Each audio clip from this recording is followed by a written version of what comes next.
Lo primero que a mí me gustaría decir es que el tema que nos ocupa es un tema bien interesante y un tema que nos obliga a pensar en muchas cosas. Pero lo primero que sería interesante decir es ¿para qué es útil la historia? Porque se me pidió que hablara de los modelos autoritarios de Venezuela en el siglo XX y de las posibilidades de transición. Y efectivamente hacer esa reflexión y revisar el siglo XX y lo que va del siglo XXI implica que estamos de alguna manera haciendo una investigación histórica. Entonces, ¿cómo para qué sirve la historia? ¿Para qué sirve la historia? Cuando muchas veces la historia la entendemos como esa cosa aburridísima y fastidiosa, esos cuentos de nombres, de fechas, de acontecimientos que nos quedan tan lejos que nos parece inútil revisarlo. Entonces, ¿qué sentido tiene revisar en este momento, en una cotidianidad que nos tiene tan agobiados y tan absorbidos, revisar cómo han sido los modelos de autoritarismo del siglo XX? Y yo quiero comenzar con un texto bien provocador que escribe un filósofo joven, quizás más joven que yo, bilbaíno, es decir, hace su trabajo en la Universidad de Bilbao. Y él dice una cosa que seguramente a mis amigos y compañeros historiadores les provocaría mucho, les haría discutir muchas cosas.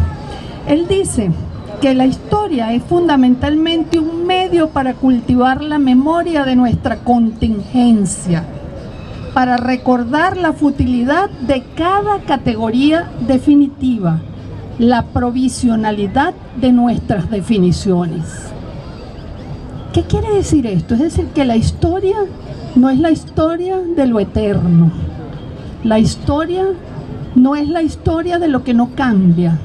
La historia es la historia de nuestras provisionalidades, de nuestras categorías que se definen y se redefinen permanentemente. Hay historias allí donde las intenciones subjetivas son derrotadas por un resultado imprevisible. Es decir, no basta con tener una intención. A esa intención viene una acción y esa acción puede tener resultados imprevisibles. Pese a la retórica de que sirven los anunciadores de decisiones históricas, la historia es algo que pasa y no algo que se hace. La importancia histórica de una determinada resolución no la decide el protagonista, sino el curso posterior de los acontecimientos. Entonces, esa frase tan profunda, tan provocadora, tan importante, porque es que la historia es acción, pero es proceso. Es lo que va ocurriendo y la manera como silvanan, se articulan esos procesos. Entonces no basta con la intención de los protagonistas, no basta con la intención de aquellos que se sacralizan en los procesos, sino hay que ver cómo los procesos se dan y cómo los procesos se articulan y cuáles son sus resultados. Entonces, teniendo un poco esa idea de base, vamos un poquito a pensar en lo que me pidieron que dijera, en lo que me pidieron que conversara con ustedes hoy. Si nosotros revisamos el siglo XX, nosotros podemos decir que en el siglo XX vamos a conseguir tres modelos autoritarios que tienen que ver con la historia del siglo XX en Venezuela. Pareciera que se parecen, y en la cultura popular y en el saber popular a veces se habla en singular y se cree que son igualitos, se cree que tienen las mismas características, se cree que tienen los mismos atributos y por lo cual también probablemente pudieran tener las mismas resoluciones. Pero resulta que cuando empezamos a analizarlos y a detallarlos, vemos que no son igualitos. Entonces intentemos, me hubiera gustado tener un pizarrón, pero no lo tenemos, pero no lo podemos imaginar. Y pensemos que tenemos un pizarrón que podemos dividir en tres pedazos y podemos tener las tres experiencias de las que vamos a hablar. La primera es la experiencia del régimen de Juan Vicente Gómez. la experiencia del régimen de Juan Vicente Gómez, que para simplemente definirlo en principio, diríamos que es un régimen autoritario tradicional, una dictadura tradicional, o como más me gustaría definirlo y como aprendí de mis maestros del doctorado en ciencias políticas, es un régimen personalista tradicional, el régimen de Juan Vicente Gómez. Al lado de ese, en la mitad del pizarrón, podríamos un segundo régimen, es el régimen de Marcos Pérez Jiménez. El régimen de Marcos Pérez Jiménez, que si bien se inicia en 1948 y dura hasta 1958, saludamos allí la procesión de todo lo que no tenemos y saludamos a la compañera que va liderizando la procesión. Todo eso que no tenemos y que no conseguimos. Entonces, hablamos del segundo régimen, ese régimen del 48 al 58, que es el régimen de Marcos Pérez Jiménez. Decíamos que si bien comienza en el 48, pudiéramos señalar que específicamente, formalmente, se inicia a raíz del año 52. Pero ya nos vamos a referir a eso con calma. Pero así como definimos al régimen personalista tradicional de Gómez, vamos a darle una categoría, vamos a darle un nombre al régimen de Pérez Jiménez y diríamos que es una dictadura desarrollista. Una dictadura desarrollista, y ya vamos a explicar por qué es una dictadura desarrollista. Y si rodamos al otro extremo del pizarrón, llegaríamos al tercer régimen. Entonces podríamos decir que el tercer régimen, que estamos viviendo desde hace casi 15 años, es un régimen que comienza como un régimen democrático, pero que tiene lo que la historiadora Margarita López Maya ha llamado en sus trabajos y en sus escritos una deriva autoritaria. Ese régimen que se inicia en 1999 y que progresivamente esa deriva autoritaria a lo largo de los años se ha ido haciendo cada vez más importante, cada vez más agresiva, cada vez más precisa y sobre todo a partir del año 2005 hasta acá.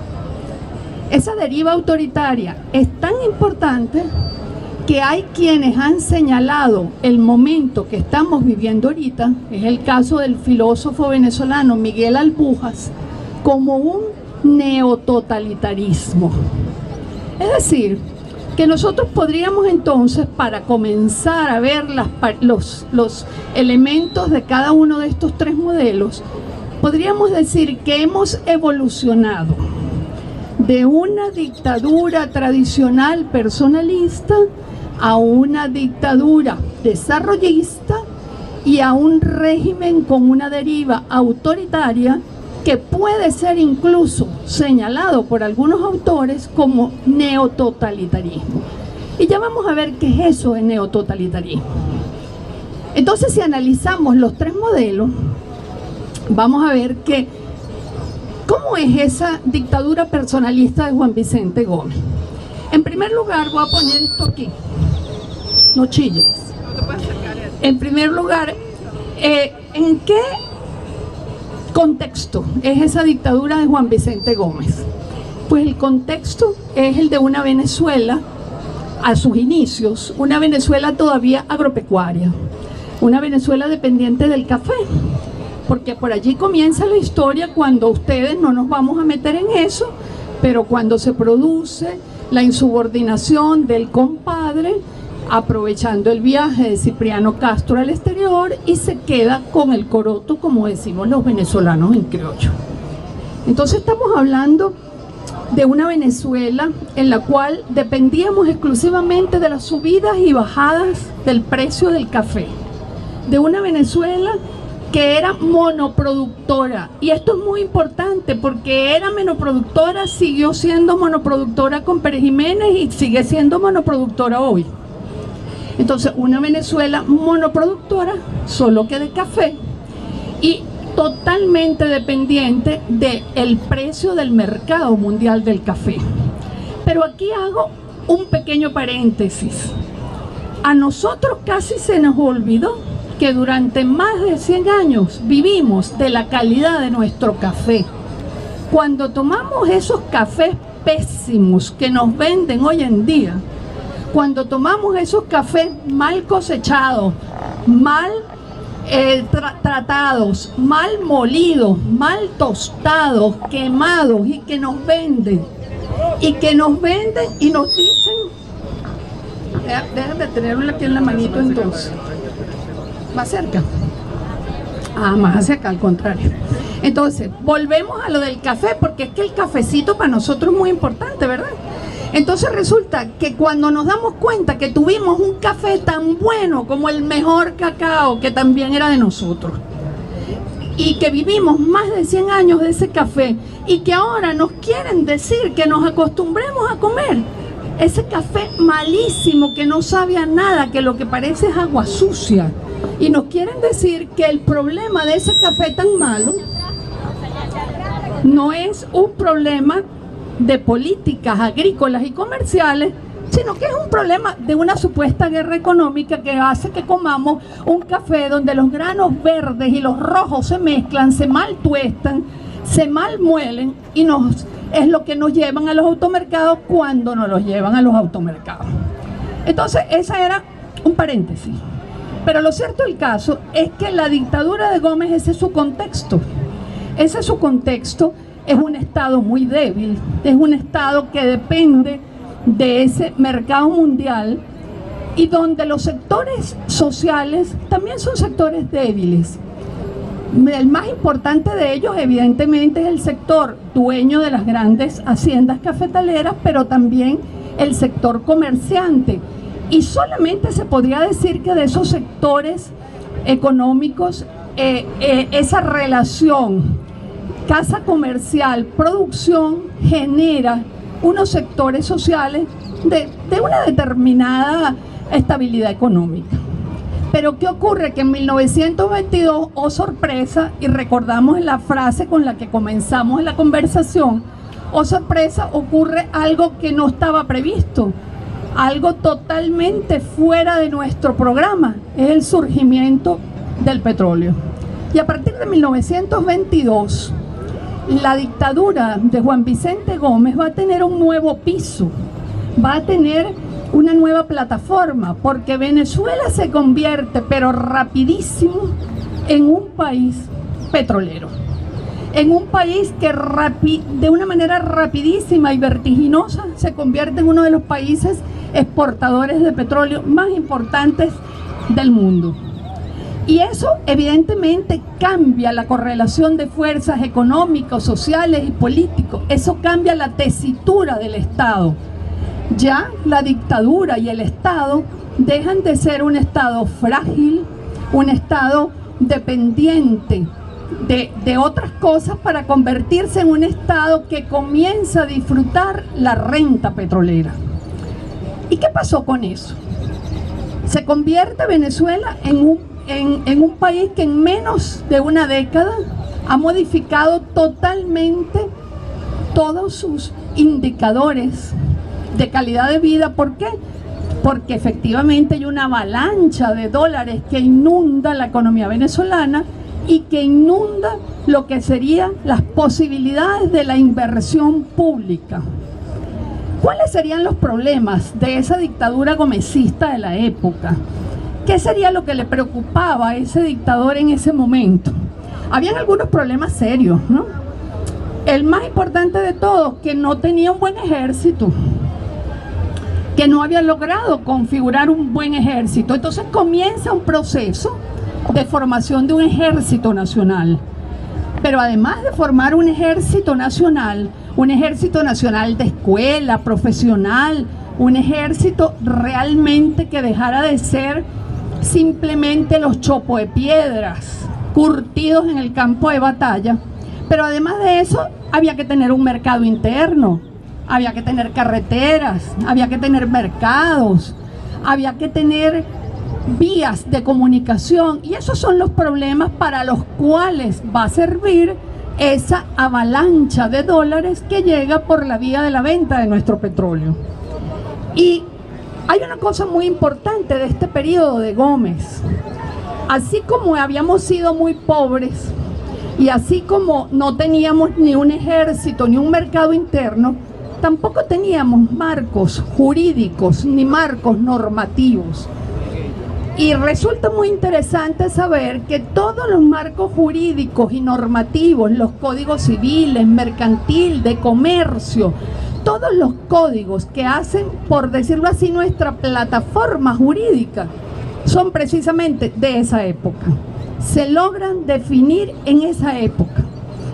Entonces diríamos que de esta primera experiencia autoritaria, el tema más importante es eso, la construcción de un Estado nacional con todo lo que eso dice, la estabilización de pequeñas empresas con un criterio un poco más moderno, entre otras, gracias mi amor, entre otras el actuario Maracay, Mantequillas Maracay, por ejemplo, que es de esa época. Y por supuesto, todo este proceso de cierta normatividad en relación con códigos, marcos jurídicos. Bueno, nosotros sabemos que Gómez se muere en su cama, se muere el 17 de diciembre, pero también tenemos toda una simbología. Nos parece conocida un poco toda esa discusión respecto si es verdad que se muere el 17 de diciembre, si se muere otro día, ay, ya me regalaron una, muchas gracias, muy amable. Conocemos esos detalles, gracias, conocemos esos detalles, pero ciertamente todo ese elemento importante, simbólico en torno a la sucesión de Gómez, sucesión que escoge él, es él el que decide que quiere que sea López Contreras quien los sustituya.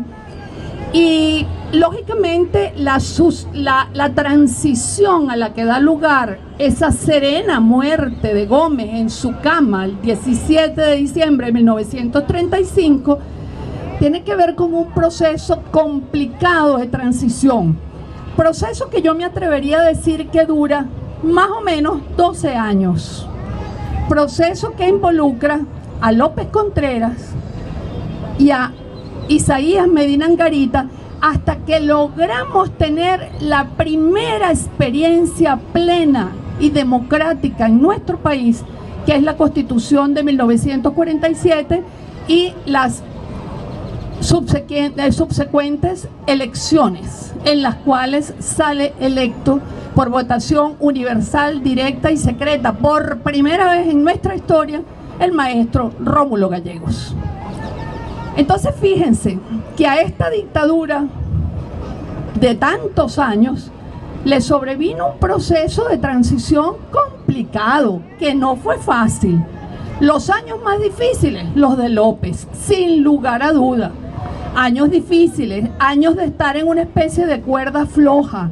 No por casualidad ha pasado al saber popular el lema de López, de aquello de calma y cordura, porque López tenía que equilibrar todos los radicalismos. ¿O es que ustedes creen que los radicales son solo de hoy? Los radicales siempre han existido. En esa época también sobre López Contreras había radicales, los radicales que decían no, hay que buscar un gobernante andino, hay que volver a la hegemonía dictatorial como el estilo Gómez, hay que echar por la borda muchas cosas, hay que seguir siendo gocho como Gómez y hay que seguir estableciendo un gobierno autoritario de ese estilo. Pero también había los otros radicales que decían no, que hay que hacer una nación absolutamente moderna, una democracia participativa, es decir, la lucha de los extremos, siempre la hubo, y hubo muchísima violencia popular. Los que somos de la UCB recordamos, porque es una fecha importantísima, que todos tenemos en mente las primeras manifestaciones en febrero del año 36. Manifestaciones en las que salieron una cantidad de víctimas vinculadas a la Universidad Central, porque por alguna casualidad siempre la Universidad Central tiene su cuota de víctimas. Y no fue una excepción en febrero de 1936. Entonces, fue un periodo muy difícil de transición, de cuidar los radicalismos, de cuidar avanzar. Y ese proceso avanzó bastante con Isaías Medina Angarita. Y hay que reconocerle algo que pocas personas le reconocen a Medina. Medina es el que le da la libre, total apertura a todos los partidos políticos, de izquierda y de derecha, desde el Partido Comunista hasta el partido más conservador. Eso hay que reconocérselo al general Isaías Medina Angarita. Y como dato curioso, Medina Angarita llega como sucesor de López, antiguo ministro de la Defensa, y llega como general. Y hace una historia bien distinta de otra que conocemos. Siendo general, decide incluso no ponerse más el traje militar, y más nunca se lo pone. Termina siendo criticado, termina siendo extraño a los militares, porque los militares lo veían como un traidor que se había acostumbrado a su condición civil. Es decir, que de todo hay en la viña del Señor. Hay militares que descubren la libertad de pensamiento, la libertad de orientación de los civiles, que descubren que el medio civil tiene otros valores distintos de las charreteras y del uniforme. Y hay civiles que quisieran ser militares y poderse poner el uniforme.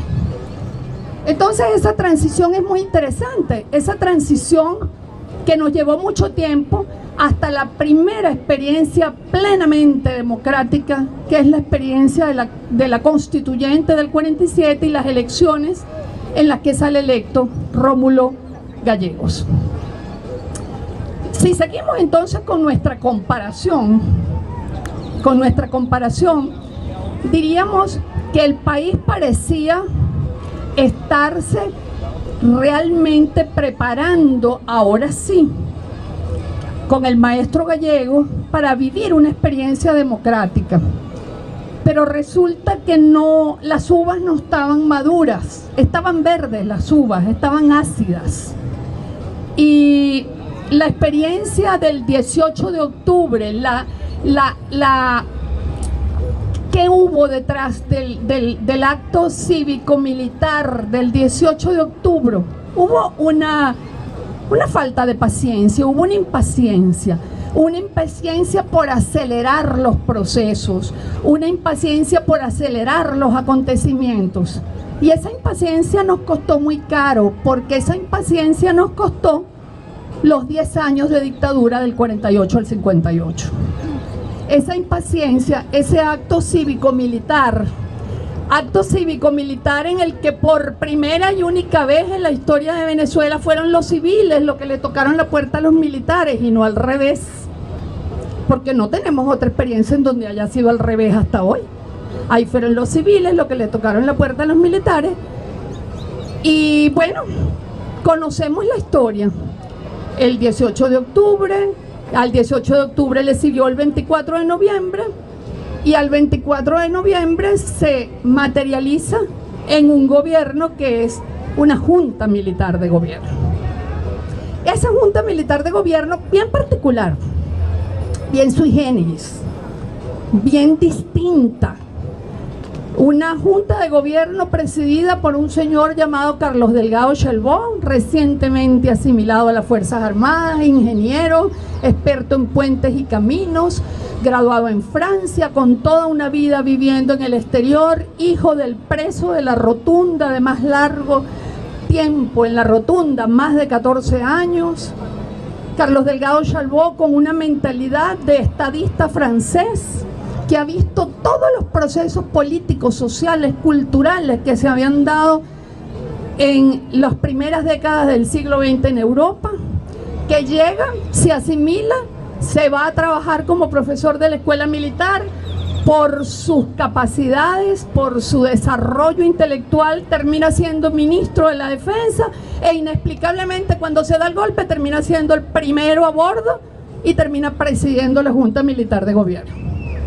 Y al lado de él, Llovera Páez y Pérez Jiménez, que sí son militares de escuela, militares formados en Venezuela, militares que han hecho todo su camino en la escuela militar, que se han especializado en la escuela para militares de Chorrillos en Perú, que están imbuidos de todas las teorías, las doctrinas de la seguridad en América Latina y que están convencidos de que a este continente no lo arreglan sino las cachuchas, que están convencidos que el desarrollo tiene cachucha puesta y que eso es lo que encarnan.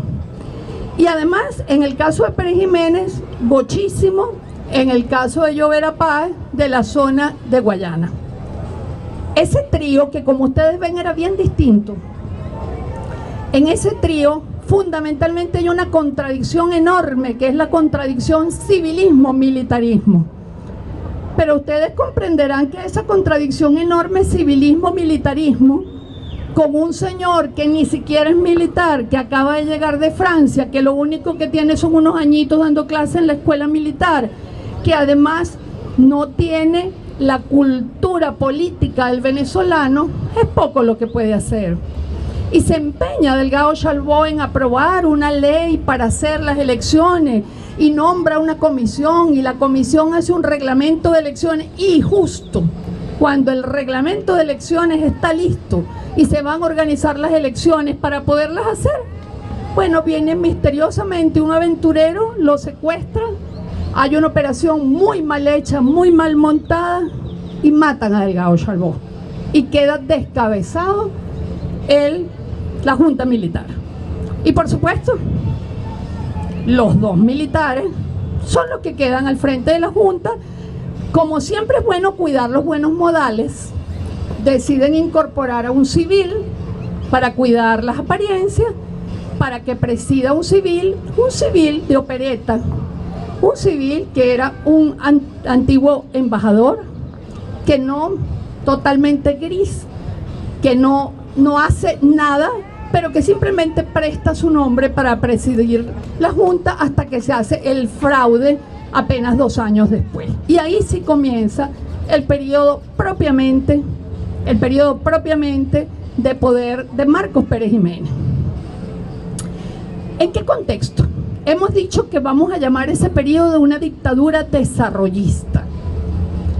¿Y en qué contexto se da ese periodo de Pérez Jiménez?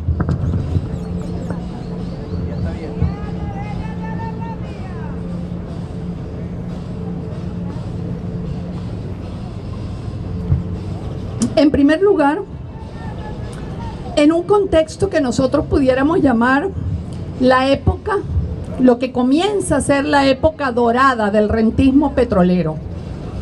A partir de 1950 suben, pero en una subida vertiginosa, las exportaciones de petróleo y los precios del petróleo.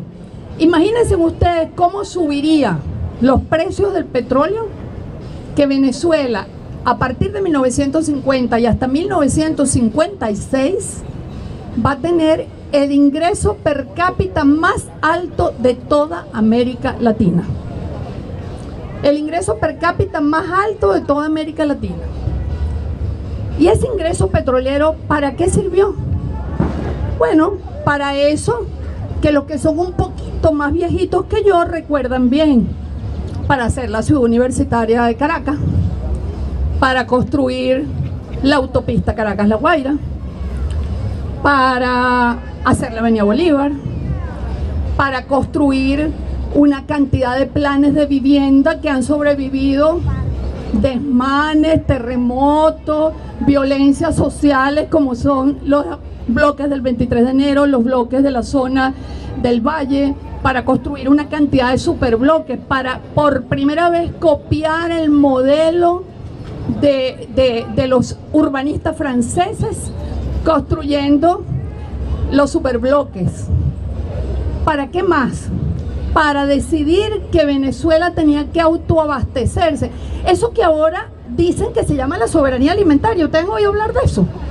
La soberanía alimentaria con el arroz traído de Estados Unidos o de Canadá, con las caraotas de China, con el café de Guatemala y Nicaragua, con la carne de Brasil y de Argentina. Esa soberanía alimentaria, bueno, el general ese, el gochito, general, el militarista, ese también se planteó lo de la soberanía alimentaria, pero resulta que hizo algunas cositas, como por ejemplo el sistema de riego del Guárico.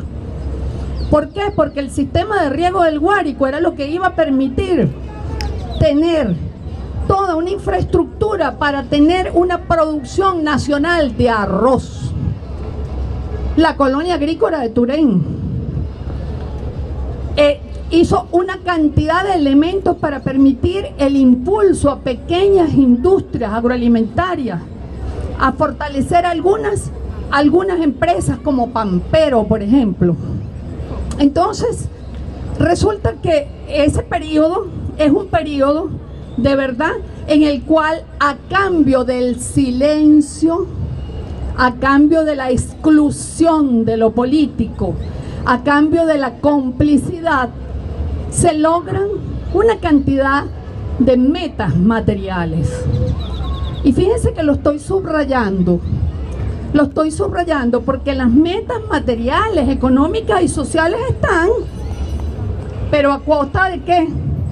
De estar calladitos, a costa de no tener sindicatos, a costa de prohibir la CTV, a costa de ilegalizar todos los partidos, a costa de ilegalizar todos los periódicos, a costa de tener un lápiz rojo que censuraba las noticias que podían salir, y donde había noticias tan divertidas como la de los 3 cochinitos, que era censurada porque los 3 cochinitos se refería a los militares.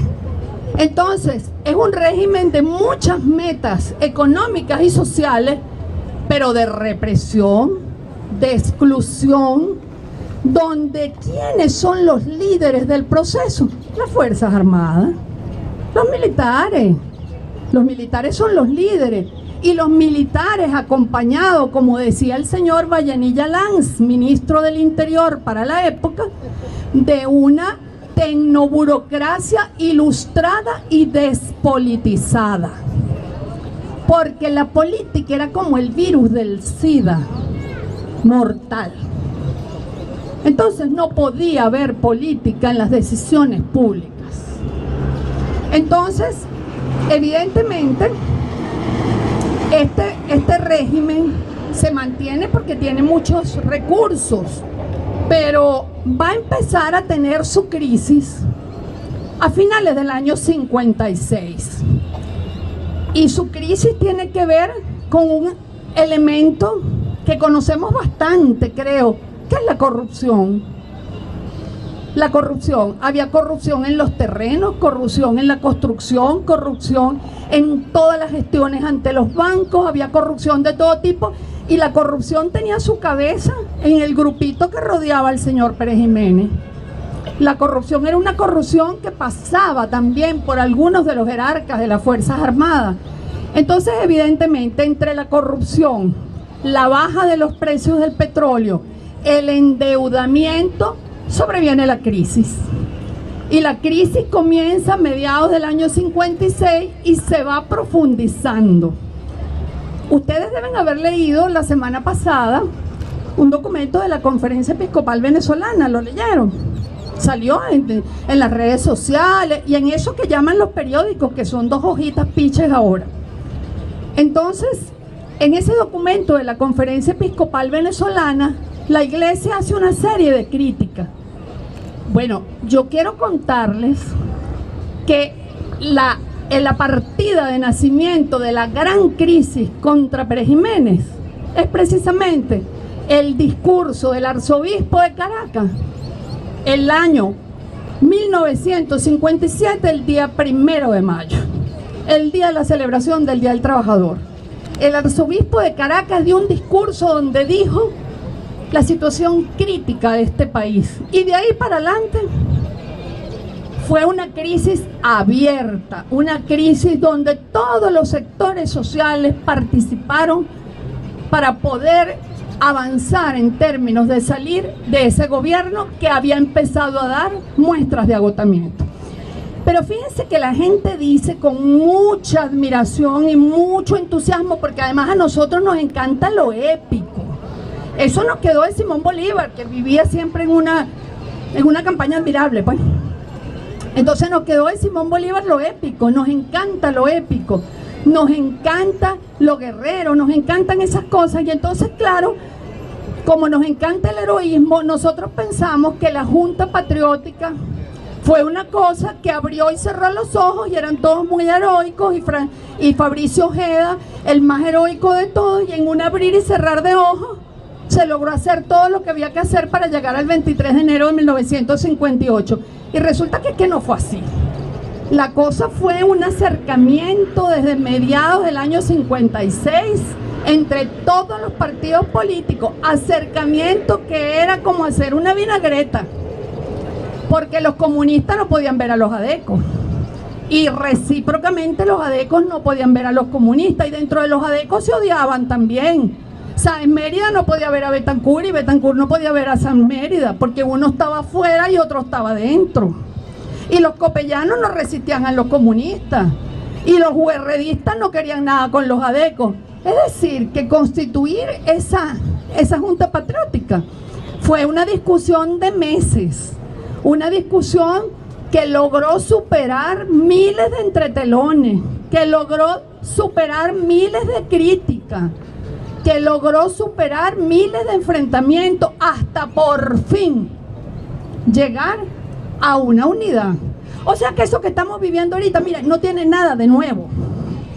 Eso que estamos viendo no es nada nuevo, porque la política es así. Eso es hacer política, es negociar, es discutir, es conversar, es aprender a entender que lo que hoy digo que no, mañana a lo mejor digo que tal vez.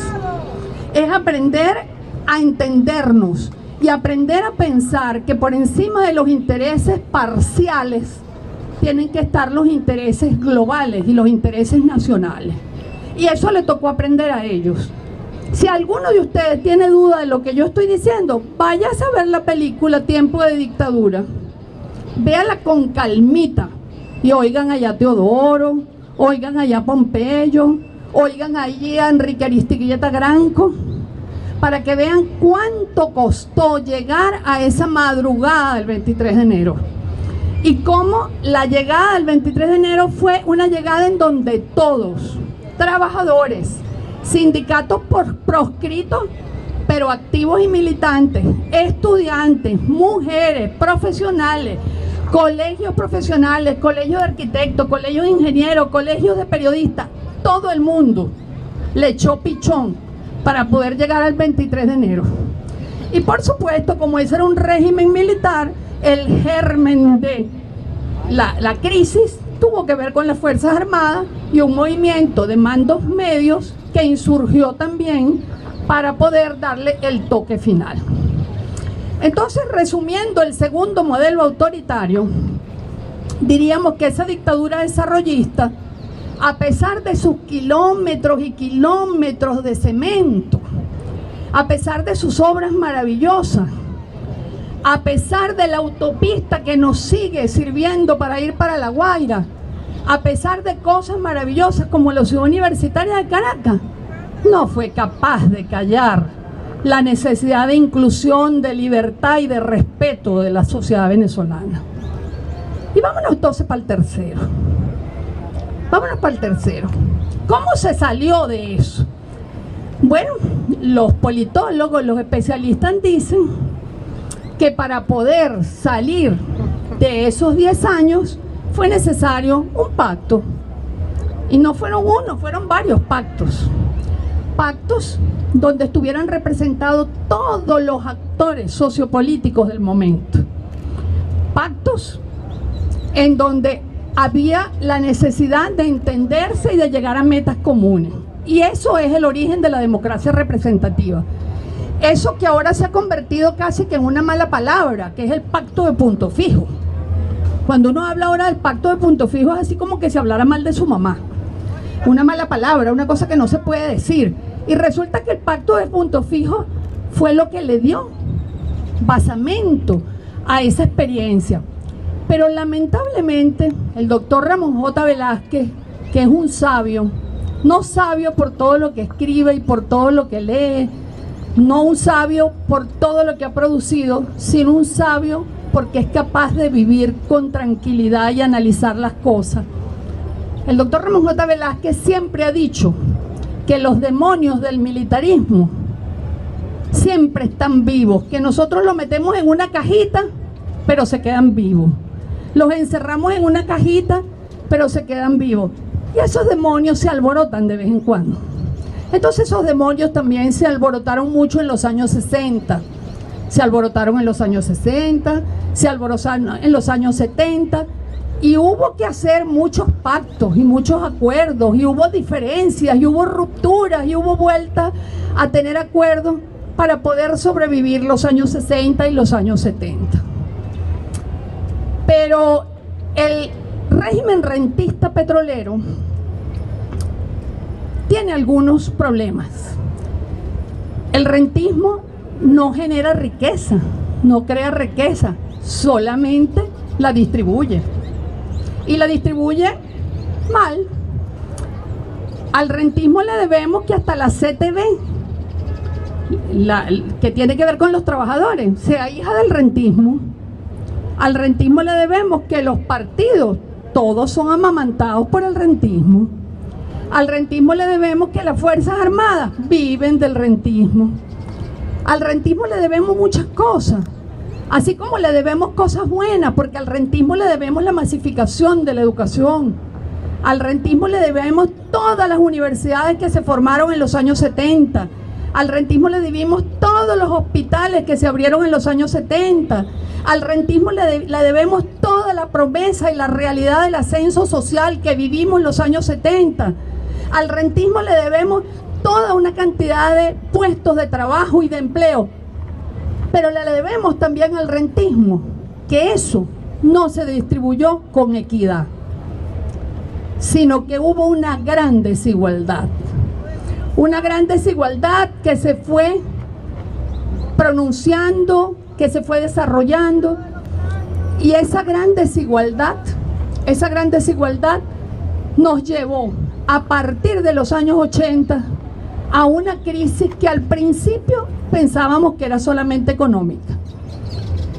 Por allá, por los años 80, al principio el Viernes Negro, después al principio se pensaba que era una crisis económica, que tenía que ver con Recadi, que era el problema de los dólares, que era el problema. Pero después empezó a verse que como que no era solamente un problema económico, que había un problema social allí. Y si hacía falta demostrar que había un problema social y de desigualdad en todos los sentidos, vino el tremendo Caracazo en 1989. Y el Caracazo fue la puesta en escena de la crisis de nuestro rentismo petrolero. El Caracazo fue la puesta en escena de las desigualdades, de la corrupción y de algo más que se sintió aún más en la década del 90, que fue la crisis de nuestro sistema de partidos. Y ahí sí es verdad, crisis económica, crisis del sistema de partidos, crisis social, crisis de corrupción, y por si era poco, a principios de los años 90 comienza la violencia urbana en las principales ciudades del país. La violencia urbana que se convierte en el repique de campanas de que las cosas definitivamente están muy mal. Bueno, y ante todo eso, hay una historia que ustedes conocen porque esa sí es recientica. Bueno, los golpes del 92. Los dos golpes del 92, la destitución de Carlos Andrés Pérez. Y fíjense que es interesantísimo porque estos muchachitos jóvenes que están aquí, que son la mayor parte de los que nos están acompañando esta tarde, no tienen idea de lo que es ver a un presidente de la República juzgado en un tribunal y condenado en televisión. Ustedes no han visto eso, ¿verdad? Bueno, yo les aconsejo que busquen los videos de Carlos Andrés, porque yo creo que eso es una experiencia interesante, ver cuando existían tres poderes, ¿no? Cuando en esa época prehistórica, ¿no? En donde existían tres poderes, en donde había un poder judicial, donde había un congreso, donde había un ejecutivo. Ver al presidente de la República, además, ¿ustedes se acuerdan por cuántos votos fue elegido el presidente de la República, Carlos Andrés Pérez, verdad? Y eso no fue ningún obstáculo para que lo juzgaran, lo llevaran, y estuvo allí oyendo que le cayera su cacho de agua y que le dijeran en su cara, ahí enfrente: señor, usted está condenado y tiene que dejar la presidencia de la República. Y resulta que hoy en día a uno lo matan y no pueden ni siquiera decir que lo mataron, porque eso lo pueden poner preso a uno. Y resulta que si a un señorito por ahí que dice que es cantante le dicen una cosa fea, meten preso al que le dijo la cosa fea. Pero a los muchachitos nuestros de la universidad que los maltratan y los joden, no. Entonces, bueno, pero en esa época, con todo y crisis, al presidente Carlos Andrés Pérez, electo con una votación bien importante, lo juzgaron y salió y se fue dolido, porque por supuesto no le gustó. Claro que le va a gustar, pues, pero esposado, como muy bien me está recordando aquel señor. Entonces, evidentemente, todo este contexto de los años 90 explica, bueno, por qué la propuesta electoral del MBR en el año, bueno, para las elecciones de 1998, es una propuesta electoral que logra tanto consenso. Y aquí voy a hacer dos pequeños comentarios. Para los sociólogos, un autor que todos estudiamos en la escuela de sociología, que se llama Weber, habla de las fuentes de las que viene el poder y señala que una de las fuentes de las que viene el poder en cualquier régimen político es el carisma.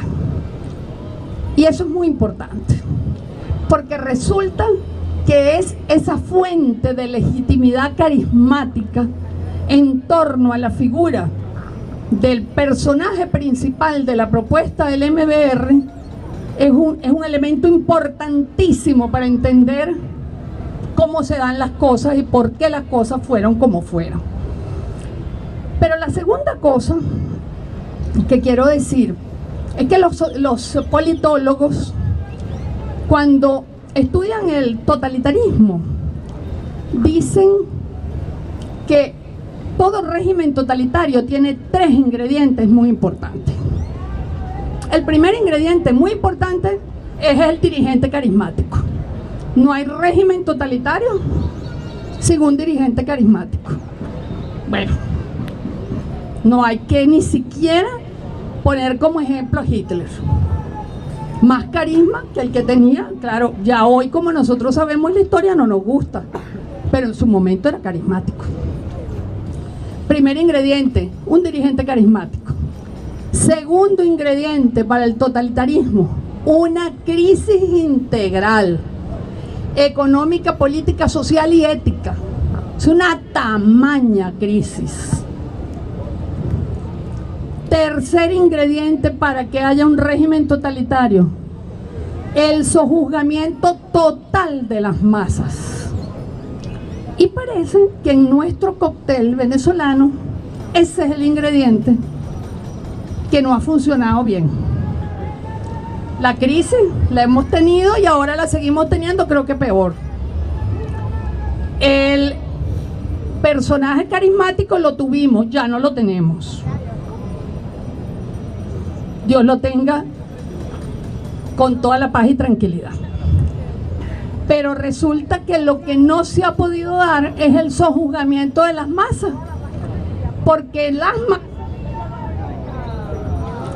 las masas en este país con todos los intentos que han hecho para sojuzgarnos, no nos hemos dejado sojuzgar, ni nos hemos ido todos, como en otros países que todos se fueron, ni nos hemos callado la boca y seguimos aquí en esta plaza esta tarde en vez de estarnos tomando unas cervecitas, un café o un chocolate, y no nos vamos a dejar sojuzgar. Pero además, lo más importante, no nos dejamos sojuzgar tampoco en las elecciones, porque vamos y votamos, y aunque nos hagan trampa y aunque nos hagan fraude, seguimos votando y vamos a seguir votando. Y hemos subido. Y si comparamos todas nuestras elecciones, sabemos que hemos subido y vamos a seguir subiendo. Pero lo más importante es que tenemos que seguir haciendo trabajo político, este trabajo político que no es solamente el trabajo de la televisión, de los medios, de la radio, sino es el trabajo en las comunidades, es el trabajo con los vecinos. No es necesariamente solamente las barricadas, no. Es el trabajo de conversar, es el trabajo de mostrar las cosas, es el trabajo de decirle a la gente, ah, sí, ustedes vieron lo que dijo Héctor Navarro anteayer. Se lo voy a leer para que no digan que soy malintencionada y lo dije mal. Héctor Navarro dijo, con hambre y sin empleo, con Chávez me resteo. En primer lugar, creo que está un poquito mal de la cabeza, porque un año después decir que con hambre y sin empleo con Chávez me resteo me parece que es cuando menos poco oportuno. Eso, pero en segundo lugar, ustedes pueden entender que haya alguien que haga una consigna que diga con hambre y sin empleo. O sea, ¿a qué extremo del liderazgo carismático nos quieren llevar para que nos parezca que eso es bueno? Entonces, eso es lo que ha fallado en el ingrediente totalitario en este país. Y felizmente va a seguir fallando, porque no se ha podido lograr ese nivel absolutamente de aplanamiento de las masas. Pero evidentemente, si es un modelo que persigue una hegemonía política, una hegemonía comunicacional, una hegemonía en la cual todas las decisiones las toma la misma camarilla, es un modelo, evidentemente, un modelo autoritario que persigue la disidencia, que persigue la diferencia, que persigue todas las opiniones y que tiene algunas diferencias respecto a los modelos autoritarios tradicionales. Porque lógicamente un modelo autoritario en el siglo del Facebook y del Twitter no puede ser igual a los modelos autoritarios tradicionales, ni siquiera el de los años 50. Porque tenemos un contexto internacional que vigila, tenemos un conjunto de convenciones, ahí están los señores de UNASUR, y si no son los de UNASUR, así sea simplemente para que se enteren, pero hay que cuidar los modales. Entonces cuidamos los modales, entonces se hacen las elecciones y eso se dice, y no hay, ¿cómo es que no hay? Hay hambre y no hay empleo, pero se ganó en las elecciones, ¿no? Entonces eso es la manera de justificar que esto es un modelo democrático, donde no hay poderes, donde, dígame eso, la Defensoría del Pueblo, que nos lo digan a nosotros en la universidad. Tenemos 75 expedientes introducidos ante la Defensoría del Pueblo, y no de este año, 96 en los últimos 5 años, y no nos han contestado, pero ni bien gracias. Y la gente se horroriza cuando vio lo de la universidad el jueves. Oye, pero si es que ese es nuestro hábitat normal, nosotros así no les pasamos cada rato. Eso no es el jueves pasado, ni hace 2 semanas atrás, no. A nosotros no nos han estrellado casi un carro en el edificio del rectorado, pues que poquito faltó. No nos han quemado los murales. Yo quiero saber dónde estaban todos estos ciudadanos caraqueños cuando pasó todo eso, porque como no estaba de moda, los estudiantes no eran heroicos en esos días. No levantaron nuestros estudiantes las mismas simpatías que levantan ahorita. Pero resulta que tenemos 15 años en eso.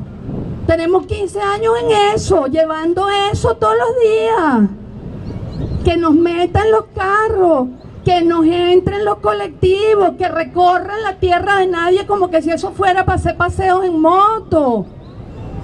Y nosotros necesitamos que todos ustedes que vieron lo del jueves sigan con nosotros y nos acompañen. No solamente ahorita que son heroicos nuestros estudiantes, sino de resto en la cotidianidad. Entonces, bueno, el modelo autoritario tiene que ser distinto porque estamos en otro contexto, porque las cosas ahora son diferentes, porque evidentemente el modelo autoritario tiene que tener nuevos esquemas. Entonces, por ejemplo, ahora no se persigue a todo el mundo, sino se persigue a algunos, a los que son muy emblemáticos, a los que son muy importantes, a los que se les corta sus posibilidades de desarrollo político. Ahora no es una cosa donde lleguemos a... Pero claro, mi maestro Germán Carrera Damas, cuando yo estudiaba en el CENDE, hablaba de una categoría histórica que decía que estos países tienen un alto nivel de contemporaneidad, porque con lo mismo estaban en el sumum simultáneamente de la modernidad. Le hace el satélite Simón Bolívar, y al lado de eso, que es el sumum de la modernidad, eso se puede combinar perfectamente con el sumum de la brutalidad más primitiva. Le hace lo de desvestir a nuestros muchachos el jueves pasado. Entonces las dos cosas pueden estar juntas, pues. El satélite Simón Bolívar, que puede ser el summa cum de lo moderno, con las tácticas de brutalidad más extrema, que estoy segura las practicaba Gómez en la Rotunda, en esa dictadura tradicional de los años 30 de la que acabamos de hablar. Entonces, cerrando un poco esto, diríamos que por eso es que se habla de neototalitarismo, por eso es que se habla de neoautoritarismo, porque es un autoritarismo diferente. El que esté buscando modelos clásicos, lo remito a que se lea el autor Daniel Innerarity de la frase con la que comencé: no hay modelos clásicos. El que esté buscando lo químicamente puro, ni en la química hay lo químicamente puro. Entonces, estos modelos son modelos cruzados por muchas cosas. Ahora, ¿qué nos toca? Fíjense cómo hemos dicho en las transiciones anteriores. Se habla de diálogo, se habla de negociación, se habla de transición. Las tres palabras están de moda. La discusión en Twitter es interesantísima. Hay gente que no las quiere ni pronunciar porque le parece que pronunciar la palabra diálogo es realmente una herejía. Para otros, negociación, peor aún.